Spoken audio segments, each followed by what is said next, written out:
यहाँ अपन supreme court के important judgement को देखेंगे। अगर आपने यूपीएससी के पीवाईक्यू को देखा है तो आप पाएंगे कि इस टॉपिक से भी यूपीएससी ने अक्सर सवाल पूछे हैं, प्रीलिम्स के लिए एक इंपॉर्टेंट टॉपिक बन जाता है। इस वीडियो के अंदर अपन क्विक रिवीजन करेंगे। वैसे आपने लक्ष्मीकांत जब पढ़ी होगी तब आपने इन केस के बारे में सुना होगा। अब बात यह रहती है कि ये सारे केस एक साथ में जब आप याद करने की कोशिश करते हैं तो काफ़ी ज़्यादा कन्फ्यूजन होता है। ये वीडियो आपको वो रिवीजन करने में भी हेल्प करवाएगा, साथ में आपका जो कन्फ्यूजन है उसे भी दूर करेगा। वैसे अभी अपन प्रीलिम्स के लिए कंप्लीट सीरीज चलाएंगे, जहाँ पर जो इंपॉर्टेंट टॉपिक होते हैं लाइक पॉलिटी के कह सकते हैं, इकोनॉमी के कह सकते हैं, ज्योग्राफी के कह सकते हैं, जो भी कन्फ्यूजन एरिया है उसको अपन 10-10, 12-12 मिनट के एक सीरीज के माध्यम से पूरा करेंगे। और मैं आपको सीसेट की भी एक सीरीज प्रोवाइड करूंगा जिसमें आपको मैथ्स के क्वेश्चंस, रीजनिंग के जितने भी इंपॉर्टेंट क्वेश्चंस है, जो इंपॉर्टेंट टॉपिक है, उनको बहुत शॉर्ट वीडियो में कवर करवाने की कोशिश करूंगा। अभी वो टाइम नहीं है कि अभी आप फुल वीडियो को देख पाए, और फुल लेंथ वीडियो देखना मुझे लग रहा है समझदारी भी नहीं है। अभी रिवीजन का टाइम है और रिवीजन के लिए शॉर्ट वीडियो आपके लिए हेल्पफुल रहेगा। सो मैं आपको इंट्रो में ज़्यादा टाइम वैसे वेस्ट नहीं करना चाहता आपका, बट इतना जरूर कहूँगा कि अगर आपको इस टाइप की सीरीज से हेल्प होती है तो आप एक बार के लिए कमेंट करके जरूर बताइएगा। सब्सक्राइब करना ये आपका एक मनसा हो सकती है, बट कमेंट जरूर करना आप। साथ में ये जो पीडीएफ मैं आपको बता रहा हूँ इस लेक्चर में, इस पीडीएफ की अगर आपको नीड है तो आप कमेंट करना, मैं टेलीग्राम पे इसको प्रोवाइड कर दूंगा। अब यहाँ पे मैं आपको जो जानकारी बता रहा हूँ इस बात को ध्यान रखिएगा, अगर आपने अभी तक पॉलिटी में कुछ भी नहीं पढ़ा है तो हो सकता है कि ये सारी चीज़ें आपके सिर के ऊपर होकर जाएगी। लेकिन अगर आपने थोड़ा बहुत पॉलिटी को पढ़ा है, एक दो बार इन केस का नाम सुना है, देन डेफिनेटली आपको चीज़ें थोड़ी बहुत समझ में आने लगेगी। सबसे पहला केस है उसका नाम है ए के गोपालन केस, जो कि 1950 का है, 1950 का केस है। ये प्रिवेंटिव डिटेंशन के रिगार्डिंग एक जानकारी देता है आपको, जो कि फंडामेंटल राइट के रिगार्डिंग है, आर्टिकल 21। ठीक है। सो प्रिवेंटिव डिटेंशन सही है या गलत है, इसके ऊपर एक केस था, और इसके अंदर सुप्रीम कोर्ट ने बोला था कि प्रिवेंटिव डिटेंशन जो एक्ट है ये गलत नहीं है। अगर पूरा प्रोसेस है, जो हमारे लॉ के अंदर दिया हुआ है, अगर उसको फॉलो किया जाता है तो ये सही है। इसको सुप्रीम कोर्ट ने सही ठहराया था। तो ये केस इसका रिगार्डिंग था। तो ए के गोपालन केस का जो संबंध है वो इस केस के रिगार्डिंग है। अगर क्वेश्चन आ जाता है, वैसे इस टाइप के जो क्वेश्चन होंगे वो ऑब्जेक्टिव टाइप में क्वेश्चन आएंगे, मेंस के हिसाब से यहाँ पर अपन डिस्कस करने रहे, सिर्फ रिवीजन के बेस पे कर रहे, तो चीज़ें आपके लिए थोड़ी सी बेटर हो जाएगी। बाकी ये आर्टिकल 21 को भी इंटरप्रेट करता है, बट काफ़ी शॉर्ट फॉर्म में दिखाता है। आर्टिकल 21 का जो स्कोप है उसको काफ़ी नैरो कर दिया था सुप्रीम कोर्ट ने यहाँ पे। पर वहीं पे अगर अपन थोड़ा आगे बढ़ते तो आपको एक केस और देखने को मिलता है, मेनका गांधी केस। मेनका गांधी केस में सुप्रीम कोर्ट ने आर्टिकल 21 के स्कोप को बढ़ा दिया था। खैर आगे पढ़ेंगे। इसके बाद में होता है संगरी प्रसाद केस, जो कि 1951 में होता है, जिसके अंदर सवाल ये उठा था, क्या फंडामेंटल राइट को बदला जा सकता है, क्या हमारे मौलिक अधिकारों को बदला जा सकता है। सवाल ये उठा था। उस समय सुप्रीम कोर्ट ने कहा था कि आर्टिकल 68 के तहत पार्लियामेंट के पास में पावर है, वो फंडामेंटल राइट को अमेंड कर सकता है। ये सुप्रीम कोर्ट ने उस समय पहले क्या बोला, इस केस को आप ध्यान रखिएगा। संगरी प्रसाद केस, आगे गोलकनाथ केस है, ये सारे केस एक दूसरे को कॉन्ट्राडिक्ट करेंगे। ठीक है। पहला केस क्या है, संगरी प्रसाद केस। इसमें सुप्रीम कोर्ट ने क्या बोला है कि फंडामेंटल राइट FR अमेंड किया जा सकता है, इसके अंदर संशोधन हो सकता है, मौलिक अधिकारों को बदला जा सकता है। देन आफ्टर बेरूबरी केस, जो कि 1960 में हुआ था, ये केस आपको बांग्लादेश के रिगार्डिंग जानकारी देता है। बांग्लादेश की एक टेरिटरी है बेरूबरी, उसको इंडिया ने बांग्लादेश को दे दिया था। मतलब कह सकते हैं कि एक कंट्रोवर्शियल टेरिटरी थी। कुछ टेरिटरी जो कि इंडिया के पास है, कुछ टेरिटरी जो बांग्लादेश के पास थे। ठीक है। उस समय मतलब पश्चिमी पाकिस्तान, पूर्वी पाकिस्तान जिसको उस समय कहा जाता था। ठीक है। तो बेरूबरी केस इसके रिगार्डिंग था। तो उस समय इंडिया ने वो टेरिटरी दे तो दी थी, जिसके अंदर इंडिया जो पार्लियामेंट ने टेरिटरी को दी थी वो आर्टिकल 3 के तहत दी थी। अब आर्टिकल 3 क्या है उसको देख लेते हैं एक बार के लिए, इंपॉर्टेंट आर्टिकल वाला। वैसे मैं इस टॉपिक को कंप्लीट कवर करवाऊंगा आपको। ठीक है। तो अगर आप सवाल एक बार के लिए मुझे कमेंट करेंगे तो मैं जितने भी इंपॉर्टेंट आर्टिकल है उसको भी कवर करवा दूंगा। ठीक है। आर्टिकल 12 है, वो आपको जानकारी देता है न्यू स्टेट को बनाने के रिगार्डिंग। जैसे कि आर्टिकल फर्स्ट, एक बार के लिए अपन पार्ट फर्स्ट को पूरा ही देख लेते हैं जल्दी से। ठीक है। पार्ट फर्स्ट जो कि कॉन्स्टिट्यूशन का है, ये आपको जानकारी देता है। पार्ट फर्स्ट में आपको जितने भी यूनियन टेरिटरीज, जितने भी स्टेट्स है, उनके नाम आपको दिए हुए हैं। ठीक है। यहाँ पे इंडिया की जितनी भी टेरिटरीज है उसके बारे में। देन आफ्टर आर्टिकल सेकंड, जो कि आपको न्यू स्टेट बनाने के रिगार्डिंग जानकारी देता है। ठीक है। आर्टिकल 3 जो कि आपको बताता है कि अगर कोई इंडिया के अंदर एग्जिस्टिंग स्टेट है, ऑलरेडी इंडिया का एक स्टेट है, उसकी अगर बाउंड्री को बदलना है तो पार्लियामेंट चाहे तो उसको बदल सकती है। अगर इंडिया चाहे तो जितने भी स्टेट अवेलेबल है उनमें से किसी न्यू स्टेट को फॉर्म कर सकती है। देखिए आर्टिकल सेकंड और आर्टिकल 3 में कंफ्यूज होने की जरूरत नहीं है। आर्टिकल सेकंड आपको बताता है न्यू स्टेट बनाने के लिए रिगार्डिंग जानकारी देता है, यानी कि आप इंडिया अगर किसी नई टेरिटरी को एक्वायर कर लेता है तो उससे वो न्यू स्टेट बना सकती है। वहीं पर अगर अपन आर्टिकल 3 की बात करते हैं तो आर्टिकल 3 इंडिया की जो टेरिटरी है उसके अंदर से किसी स्टेट को बनाया जा सकता है, यह आर्टिकल 3 के रिगार्डिंग जानकारी देता है। पर यहाँ पे सबसे पहली बात क्या है, बाउंड्री को बदलने के रिगार्डिंग पार्लियामेंट के पास में पावर है। लेकिन जब बेरूबरी जो ये टेरिटरी है इसको जब दिया था तब सुप्रीम कोर्ट ने बोला था कि आप इंडिया की बाउंड्री को बदल सकते हैं, पर आप इंडिया के किसी भी टुकड़े को किसी और देश को दे नहीं सकते हो, या आपके पास में पावर नहीं है। तब इसके कारण पार्लियामेंट ने सुप्रीम कोर्ट के इस वर्डिक्ट को देखते हुए पार्लियामेंट ने एक नया अमेंडमेंट किया, जो कि 9th अमेंडमेंट था, और इसके तहत बेरूबरी को गिफ्ट कर दिया था बांग्लादेश को, ठीक है। देन आफ्टर गोलकनाथ केस जो कि 1967 में हुआ था, इसके अंदर फिर से एक सवाल उठा, क्या फंडामेंटल राइट को बदला जा सकता है? उसके अंदर सुप्रीम कोर्ट ने बोला था आर्टिकल 368 पार्लियामेंट को अमेंडमेंट करने की पावर नहीं देता है। आर्टिकल 368 अमेंडमेंट करने की एक प्रोसेस को बताता है। इस समय सुप्रीम कोर्ट ने बोला था अगर पार्लियामेंट अमेंडमेंट करना चाहती है तो पार्लियामेंट को नई असेंबली फॉर्म करनी पड़ेगी, कॉन्स्टिट्यूएंट असेंबली फॉर्म करनी पड़ेगी और वही जाके अमेंडमेंट करेगी। तो यहाँ पर फिर से क्या देखिए, शंकर प्रसाद केस में क्या बोला गया कि अमेंडमेंट किया जा सकता है, अगर पार्लियामेंट चाहे तो अमेंडमेंट कर सकती है। देन आफ्टर केस कौन सा हुआ? गोलकनाथ केस। गोलकनाथ केस में क्या बोला गया? अमेंडमेंट नहीं कर सकती। देखिए कॉन्ट्राडिक्ट करिए दोनों चीजें, ठीक है। उसके बाद में 1973 इंडिया का लैंडमार्क जजमेंट, इंडिया का सबसे कह सकते हैं सम्मानित जजमेंट कह सकते हैं, केस भारतीय जजमेंट, जिसके अंदर सुप्रीम कोर्ट ने बोला पार्लियामेंट जो चाहे कॉन्स्टिट्यूशन के जिस भाग को बदलना चाहे बदल सकती है, फंडामेंटल राइट को भी बदला जा सकता है। अगर सवाल आता है क्या एफआर को बदला जा सकता है? बदला जा सकता है। क्या एफआर के अंदर अमेंडमेंट संभव है? संभव है, सिवाय एक चीज के, एफआर के अंदर किसी के भी अंदर कॉन्स्टिट्यूशन के किसी भी पार्ट में अमेंडमेंट किया जा सकता है, लेकिन बेसिक स्ट्रक्चर है वो वॉयलेट नहीं होना चाहिए। जो कॉन्स्टिट्यूशन की जो बेसिक रूपरेखा है, जो कॉन्स्टिट्यूशन की बेसिक भूमिका है, वो भी बदलनी चाहिए। यहाँ पे सुप्रीम कोर्ट ने बेसिक स्ट्रक्चर की डॉक्ट्रिन को दिया था, और बेसिक स्ट्रक्चर क्या है ये सुप्रीम कोर्ट ने बोला था कि हम टाइम टू टाइम बताएंगे। अगर मानो पार्लियामेंट ने किसी चीज को बदला है, कॉन्स्टिट्यूशन के किसी पार्ट को बदला है, तो हम बाद में बताएंगे कि ये बेसिक स्ट्रक्चर का पार्ट है या नहीं है। तो समय समय पे सुप्रीम कोर्ट ने बोला है कि कौन सा पार्ट हमारे कॉन्स्टिट्यूशन का बेसिक स्ट्रक्चर का पार्ट है, ठीक है। Then after Indira Gandhi versus Raj Narayan case 1975, Indira Gandhi का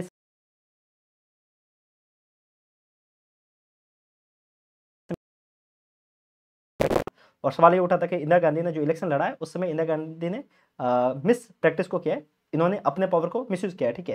ये सवाल उठा था। इसके साथ में इन्होंने फिर 39 अमेंडमेंट किया था। 39 अमेंडमेंट के तहत इंदिरा गांधी ने क्या कर दिया था कि जो प्रेसिडेंट की जो कुर्सी है इसको बोल दिया इंदिरा गांधी ने कि इसके ऊपर कोई भी सवाल नहीं उठ सकता। यानी कि अगर इसको जुडिशरी से पूरा ही बाहर कर दिया, जो प्रेसिडेंट की जो प्राइम मिनिस्टर की जो कुर्सी है, प्राइम मिनिस्टर की जो सीट है, उसको कंप्लीटली जुडिशियल रिव्यू से बाहर ही कर दिया। कहने का मतलब ये कि अगर इलेक्शन में कोई डिस्प्यूट उठता है और केस अगर कोर्ट के पास में जाता है तो कोर्ट कोई भी जजमेंट सुना सकता है। अब मानो इंदिरा गांधी हार जाती है इस केस में, फिर भी प्रधानमंत्री की जो कुर्सी है वो अब इंदिरा गांधी के पास में, तो इंदिरा गांधी की जो सीट है वो जाएगी नहीं।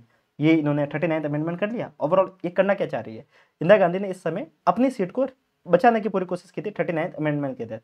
फिर उसके बाद में सुप्रीम कोर्ट ने फिर से अपना जजमेंट दिया और उस समय उन्होंने बोला जुडिशियल रिव्यू तो अप्लाई होगा, और उन्होंने 39 जो अमेंडमेंट है उसको भी इन्होंने नेग्लेक्ट किया। और यहाँ पे इन्होंने सेपरेशन ऑफ पावर की बात को रखा था। सुप्रीम कोर्ट ने बोला था कि सेपरेशन ऑफ पावर होना चाहिए, यानी कि हमारी कह सकते हैं कि गवर्नमेंट की जो विंग्स है वो अलग अलग होने चाहिए। लाइक जो कार्यपालिका है, जो न्यायपालिका है और व्यवस्थापिका है, तीनों अलग अलग होनी चाहिए, ठीक है। तो ये जानकारी यहाँ पे दी थी Indira Gandhi versus Raj Narayan case. Then after Maneka Gandhi case, मैंने आपको बताया था मेनका गांधी केस, ये ट्रेवल कर रही थी, इंडिया से बाहर जाना चाह रही थी, बट उनको रोका गया था। इस समय आर्टिकल 21 को सुप्रीम कोर्ट ने ब्रॉडली डिफाइन किया था। यहाँ पर आर्टिकल 21 को एक्सपेंड किया गया था। सुप्रीम कोर्ट ने बोला था कि आर्टिकल 21 सिर्फ आपको जीने का अधिकार नहीं देती है, सिर्फ आपको लाइफ एंड लिबर्टी का अधिकार नहीं देती है।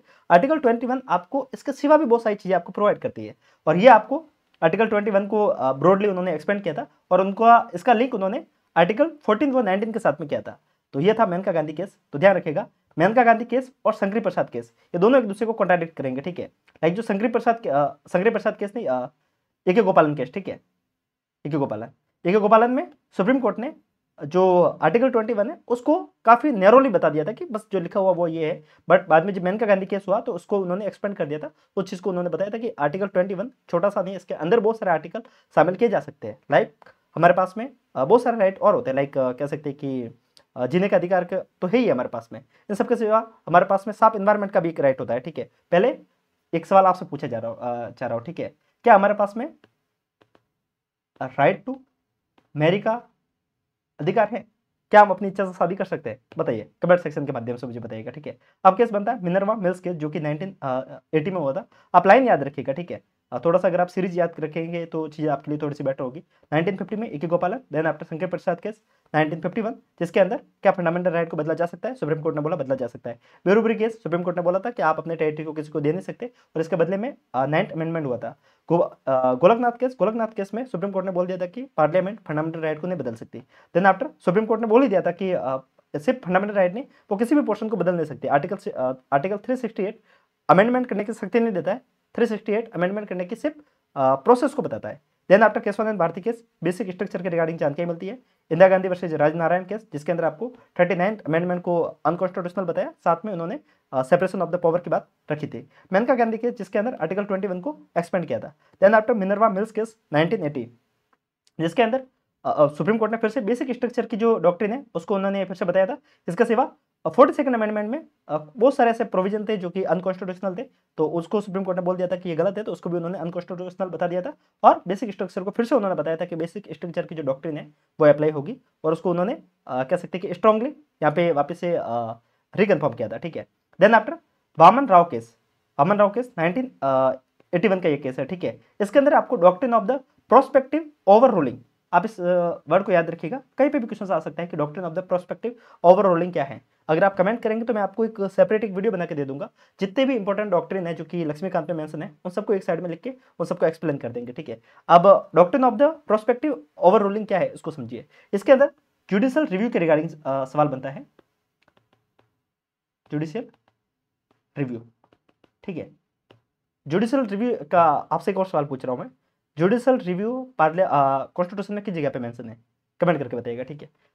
सवाल ये बनता है, जो 9 शेड्यूल है, 9 शेड्यूल के अंदर कहा गया है कि जो भी अगर किसी भी एक्ट को अगर पार्लियामेंट 9 शेड्यूल में डाल देती है तो उसका जुडिशियल रिव्यू नहीं हो सकता। इसी के तहत पार्लियामेंट ने बहुत सारे ऐसे काम थे जो 9 शेड्यूल के तहत कर दिए। अब सवाल ये बना वामन राव केस के अंदर, क्या 9 शेड्यूल के अंदर किसी भी चीज को डालेंगे, किसी भी एक्ट को डालेंगे, क्या उसका जुडिशियल रिव्यू हो सकता है कि नहीं हो सकता। अब जुडिशियल रिव्यू के ऊपर सवाल बना, सुप्रीम कोर्ट के पास ये मैटर गया, तब सुप्रीम कोर्ट ने बोला कि हम पुराने जितना भी हो रखा उसको तो हम नहीं खोलेंगे। बट सुप्रीम कोर्ट ने एक बात बोली कि जो जुडिशियल रिव्यू है वो बेसिक स्ट्रक्चर का पार्ट है, मतलब अब जुडिशियल रिव्यू तो होगा, बट जो 9 शेड्यूल के अंदर जो पहले काम जो किया गया है उसके ऊपर हम सवाल नहीं उठाएंगे। अब इसका रिजल्ट क्या निकला वो देखिए। इसके अंदर वामन राव केस के अंदर सुप्रीम कोर्ट ने बोल दिया कि जो केशवानंद भारती केस हुआ था, यानी कि 24 अप्रैल 1973, इस तारीख से पहले 9 शेड्यूल में जो भी एक्ट डालेंगे, जो भी काम किया गया 9 शेड्यूल के तहत, उसके ऊपर हम बात नहीं करेंगे। बट इसके बाद में अगर 9 शेड्यूल में भी किसी भी एक्ट को डाला जाएगा तो उसका जुडिशियल रिव्यू होगा, यानी कि उसका न्यायिक पुनर्वलोकन होगा। तो इस बात को किसमें बोला था, वामन राव केस के अंदर बोला था। देन आफ्टर साबानो केस एक मुस्लिम वुमन थी जो कि एलिमनी को लेकर सुप्रीम कोर्ट के पास में गई थी। लाइक हिंदू वुमन को एलिमनी मिलती है डिवोर्स के बाद में, बट मुस्लिम वुमन को नहीं मिल रही थी। तो फिर सुप्रीम कोर्ट ने बोला था कि जो सीआरपीसी की जो धारा है वो सभी के लिए अप्लाई होगी, मतलब ओवरऑल सुप्रीम कोर्ट ने बोल दिया था कि मुस्लिम वुमन को भी एलिमनी मिलेगी। अब सवाल ये उठा, तब ये सवाल वापस से गया पार्लियामेंट के पास में, क्योंकि अब यहाँ पे सवाल ये उठ रहा है कि सुप्रीम कोर्ट ने किसी रिलीजन के ऊपर, लाइक मुस्लिम रिलीजन के लिए वुमेन्स के लिए एक राइट दे दिया था। तो बहुत सारे दंगे वगैरह हुए, तो राजीव गांधी की उस समय गवर्नमेंट थी, तो राजीव गांधी ने इस चीज़ को जो गवर्नमेंट थी उस समय, तो भारत सरकार ने उस समय इसको वापस से अनकॉन्स्टिट्यूशनल बनाने के लिए जो सुप्रीम कोर्ट ने जो बोला है उस चीज़ को नल घोषित करने के लिए उन्होंने फिर से एक नया रूल लाया, मुस्लिम प्रोटेक्शन डाइवोर्स एक्ट 1986। इसके तहत फिर से प्रोटेक्शन और डाइवोर्स एक्ट 1986 इसको लाया गया, और फिर से उन्होंने कंफर्म कर दिया कि आपको एलिमनी डायरेक्ट देने की जरूरत नहीं है। लाइक जैसे हिंदू वुमन को मिलती है वैसे आपको एलिमनी देने की जरूरत नहीं है। लाइक मुस्लिम वुमन में क्या फर्क है वो देखिए आप, हिंदू वुमन को डाइवोर्स के बाद में लगातार एलिमनी मिलती है, हर महीने के तहत या फिर हर 6 महीने के तहत, जो सुप्रीम कोर्ट या फिर जो भी कोर्ट आपको डिसाइड करता है वो। मुस्लिम वुमन के लिए ये बात नहीं थी, मुस्लिम वुमन को इस एक्ट के तहत कहा गया आपको एलिमनी मिलेगी, पर हिंदू वुमन की तरह नहीं मिलेगी, आपको एलिमनी मिलेगी एक साथ में, जब डाइवोर्स होगा तब एक साथ में जितनी भी एलिमनी बनेगी वो आपको दे दी जाएगी, उसके बाद में आपको कुछ भी नहीं मिलेगा। ये वापस से अमेंडमेंट हो गया था, ये वापस से उन्होंने नया एक्ट लाया था पार्लियामेंट ने। तो आप इसको एक बार के लिए पढ़ लीजिएगा, अगर आपने पढ़ा हुआ है तो सारी चीज़ें आपके लिए समझना आसान होगी। मैं यहाँ पे सिर्फ आपको रिवीजन के पर्सपेक्टिव से समझा रहा हूँ, डिटेल में नहीं जा सकते, बट ठीक है। इंदिरा साहनी केस जो कि आपको रिजर्वेशन के रिगार्डिंग देखने को मिलता है, 1992 का एक केस है, इंपॉर्टेंट केस है, और अभी भी कई बार सुर्खियों में बना रहता है ये केस। ठीक है, बार बार न्यूज़पेपर में आता रहता है। इस केस के अंदर सुप्रीम कोर्ट ने क्रीमी लेयर का प्रावधान दिया था, ये ओवरऑल रिजर्वेशन के रिगार्डिंग आया था। रिजर्वेशन ओबीसी को रिजर्वेशन मिला था आर्टिकल 16(4) के तहत, यानी कि आर्टिकल 16 क्लोज 4 है, उसके तहत ओबीसी को भी जॉब में रिजर्वेशन की बात की गई थी। कि सुप्रीम कोर्ट के पास में क्या कि पार्लियामेंट कितना रिजर्वेशन दे सकती है, तब सुप्रीम कोर्ट ने बोला था कि रिजर्वेशन ये जो दिया जा रहा है ये सही है, ये गलत नहीं है। बट उन्होंने बोला था कि अब इसके अंदर एक क्रीमी लेयर का प्रावधान होना चाहिए, यानी कि ओबीसी के अंदर 2 वर्ग बनेंगे, क्रीमी लेयर और non creamy layer. Creamy layer में वो लोग जिनकी इनकम 8 लाख से ऊपर है, जो अमीर तबके से हैं, कह सकते हैं कि जो क्रीम है वो अलग से होगी, उनको रिजर्वेशन नहीं मिलेगा, और जो गरीब तबके के लोग हैं उनको रिजर्वेशन मिलेगा। एक तो क्रीमी लेयर का एक प्रावधान हुआ, साथ में रिजर्वेशन में कोई भी आपको जो प्रमोशन है उसमें आपको रिजर्वेशन नहीं मिलेगा। कहने का मतलब ओबीसी को जॉब तो मिल जाएगी, ओबीसी कैंडिडेट को रिजर्वेशन के तहत, बट उसको वापस से प्रमोशन में रिजर्वेशन नहीं मिलेगा। इन सबके साथ में उन्होंने इस बात को भी बोला था कि टोटल जो रिजर्वेशन गवर्नमेंट दे रही है वो 50% से ज़्यादा नहीं जाना चाहिए, ठीक है। अब इसके बाद में SR Bommai case 1994, SR Bommai जो कि कर्नाटक के सीएम थे, ये इनका केस है। ये केस था, ये था प्रेसिडेंट रूल को लेकर। बार बार जब भी गवर्नमेंट का मन होता था प्रेसिडेंट रूल लगा देती थी। तब सुप्रीम कोर्ट ने बोला था कि बार बार जो प्रेसिडेंट रूल जो लगाया जाता है इसका भी जुडिशियल रिव्यू हो सकता है। पहले इसको जुडिशियल रिव्यू से बाहर रखा गया था, बाद में सुप्रीम कोर्ट ने बोला कि जुडिशियल रिव्यू इसका भी हो सकता है। बस इसको ऐसा नहीं कि प्रेसिडेंट ने क्यों लगाया, सवाल ये बनेगा किस बेस पे लगाया, जिस बेस पे लगाया उसका जुडिशियल रिव्यू हो सकता है। और यहाँ पे इस बात को और भी बोला गया था, जो एसआर बोम्मई केस है, यहाँ पे सुप्रीम कोर्ट ने बोला था जो सेकुलरिज्म है, सेकुलरिज्म वो बेसिक स्ट्रक्चर का पार्ट है, ये यहाँ पे सुप्रीम कोर्ट ने बोला था। तो इस बात को अभी आप थोड़ा सा ध्यान रखिएगा, ठीक है। नाउ बात करेंगे विसा का केस जो कि 1997 में हुआ, जो कि आपको वर्क प्लेस पे सेक्सुअल हरासमेंट के रिगार्डिंग जानकारी देता है। यानी कि अगर जो महिलाएं कामकाजी महिलाएं हैं जो किसी जगह पे काम करती है, कॉर्पोरेट में काम करती है, उसके साथ में किसी भी तरीके का हरासमेंट नहीं हो, इसके लिए विसा का गाइडलाइन लाई गई थी। इसके तहत सुप्रीम कोर्ट ने बहुत सारे नॉर्म्स फिक्स किए थे कि महिलाओं के लिए सुरक्षा के लिए क्या क्या नॉर्म्स किसी भी कंपनी को फॉलो करने होंगे। तो ध्यान रखना होगा, विसा का केस जो है वो वुमेंस के रिगार्डिंग है और वुमेंस के वर्क प्लेस के हरासमेंट के रिगार्डिंग है, ठीक है, इसके सेफ्टी के रिगार्डिंग है। Then after Lily Thomas case जो कि 2000 में हुआ था। याद रखिएगा हमारे जो अगर अपन लैंडमार्क जजमेंट देखते हैं तो आपको लिली थॉमस केस 2 देखने को मिलते हैं। लिली थॉमस केस 2000 और लिली थॉमस केस 2013, दोनों केस अलग अलग है, ठीक है। अब ये जो लिली थॉमस केस जो 2000 हुआ था, इसका सीधा सा प्रावधान ये था कि कोई भी अगर हिंदू मैन है वो अगर शादी कर लेता है, इसके बाद में वो अपना धर्म बदल देता है, लाइक वो अपने आप को हिंदू से मुस्लिम बना देता है, इसके बाद में वो ऐसा नहीं कर सकता कि वो 2 शादियां कर सकता है। समझिए इस बात को। हमारे देश में एक व्यक्ति है, अरमान मलिक शायद नाम है ना, जो टिकटॉक पे वगैरह उस समय काफी ज्यादा वायरल हुआ था। उसकी 2 पत्नियां हैं। काफी लोग बोल रहे हैं कि वो पहले हिंदू था, फिर उसने वो मुस्लिम बना क्योंकि उसने 2 शादियां की है, लेकिन उसकी दोनों शादियां लीगल नहीं है। वो बात अलग है कि उसका कोई विरोध नहीं करा तो सुप्रीम कोर्ट कोई मतलब कोर्ट कुछ भी नहीं कह सकता, क्योंकि दोनों वाइफ को कोई प्रॉब्लम नहीं है, तो देन ओके। लेकिन अगर उसके एक भी वाइफ बोल दे कि ये गलत है तो उनके ऊपर केस हो सकता है। ओवरऑल बात को समझिए क्या है। सुप्रीम कोर्ट इस बात को बोलता है, अगर आप हिंदू हैं, आपने एक शादी कर ली, ठीक है, अगर आप अभी अपना धर्म बदल देते हैं, अगर आप हिंदू से मुस्लिम बन जाते हैं, इसका मतलब ये नहीं हो जाता कि आप अब 2 शादियां कर लोगे। ऐसा इसके कारण बोला गया, अदरवाइज क्या होगा, सारे हिंदू मैन अपने फायदे के लिए अपना धर्म बदल देंगे और 2 पत्नियां लेके घूमेंगे। तो इस बात को सुप्रीम कोर्ट ने यहाँ पे बोला। जो लिली थॉमस केस 2000 है, इसको आप ध्यान रखिएगा। Then after IR Coelho case जो कि 2007 का केस है, ठीक है। इसके अंदर सुप्रीम कोर्ट ने बोला था कि जो 9th शेड्यूल है इसको चैलेंज किया जा सकता है। लाइक जो वामन राव केस है, ये उसका बेटा ही कह सकते हैं अपन, मतलब इस केस का एक कह सकते हैं कि इसको वापस से फर्दर सुप्रीम कोर्ट ने बोला था कि 9th शेड्यूल है उसको चैलेंज किया जा सकता है। 9th शेड्यूल में अगर किसी भी लॉ को डाला है तो उसको चैलेंज किया जा सकता है, उसका जुडिशियल रिव्यू हो सकता है। पर इस डेट को याद रखिएगा, 24 अप्रैल 1973। इससे पहले अगर किसी भी एक्ट को 9th शेड्यूल में डाला गया है तो उसका जुडिशियल रिव्यू नहीं होगा। देन आफ्टर है अरुणा शाहनबाग केस जो कि 2011 का केस है। ये एक अरुणा शाहनबाग जो एक नर्स है जो कि बॉम्बे की थी, इनके साथ में इनके साथ में रेप होता है। रेप होने के बाद में ये एक ऐसी स्थिति में पहुंच जाती है जब ये कंप्लीटली डेड हो चुकी है, सिर्फ इनका माइंड और शरीर एक्टिव है, बट कंप्लीटली ये काम कुछ भी नहीं कर सकते, मतलब बेड के ऊपर है। काफ़ी सालों तक बेड के ऊपर रहती है, मतलब काफ़ी साल, कहने का मतलब ये जवानी के अंदर इनके साथ में ये सारी एक्ट होता है और ये पूरा बुढ़ापा बेड के ऊपर निकाल देती है। इन चीज़ों को देखा तो ये केस सुप्रीम कोर्ट के पास में गया और बोला गया कि इनको इच्छा मृत्यु के जो अवसर है वो मिलना चाहिए, यानी कि अगर ये चाहती हैं तो इनको मरने का अधिकार मिलना चाहिए। वो तो कैसा चाहेगी, वो तो सीधी सी बात है, ब्रेन डेड है। अब ये पूरा केस चला, अब सभी लोग 2 गुट बन गए इंडिया में कि किसी को मरने का अधिकार नहीं है। हमारे जिसके आर्टिकल 21 है, आर्टिकल 21 आपको जीने का अधिकार देता है, पर हमारे पास में मरने का अधिकार नहीं है। अब सुप्रीम कोर्ट के पास में एक दुविधा थी, क्या बोले, तो सुप्रीम कोर्ट ने जो अरुणा शाहनबाग थी इसके साथ में तो कुछ भी हुआ नहीं, क्योंकि इनकी तो जो डेथ हो गई थी वो नेचुरली हो गई थी, क्योंकि इनके साथ में ऐसा हुआ कि उस समय 2 लोग थे। जो अरुणा शाहनबाग के साथ में रेप हुआ उसके बाद में इनकी जो जितनी ये नर्स थी, बॉम्बे की एक हॉस्पिटल में नर्स थी, के मेमोरियल हॉस्पिटल है, उसके नर्स थे, ठीक है। अब इनके साथ में मैटर क्या हुआ वो समझिए कि जब ये ऐसी स्थिति में पहुंच गई तो इनकी जो पूरी सेवा की वो उसी हॉस्पिटल की नर्स ने की। जितनी भी नर्सेज वहाँ पे अवेलेबल थी उन सभी ने इस नर्स की सेवा की और इसका बुढ़ापे तक वो उनके साथ में थी। फिर उनकी एक दोस्त थी, उन्होंने सुप्रीम कोर्ट में ये पिटीशन दाखिल की थी। उन्होंने बोला था कि इनको इच्छा मृत्यु का एक अवसर दे दिया जाना चाहिए कि ये जिस स्थिति में है ये सिर्फ दुख को भोग रही है, ये जी रही है, पर किस हिसाब से जी रही है इनके जीने का कोई मतलब नहीं है, क्योंकि हमारा आर्टिकल 21 आपको डिग्निटी के साथ में जीने का अवसर प्रोवाइड करता है।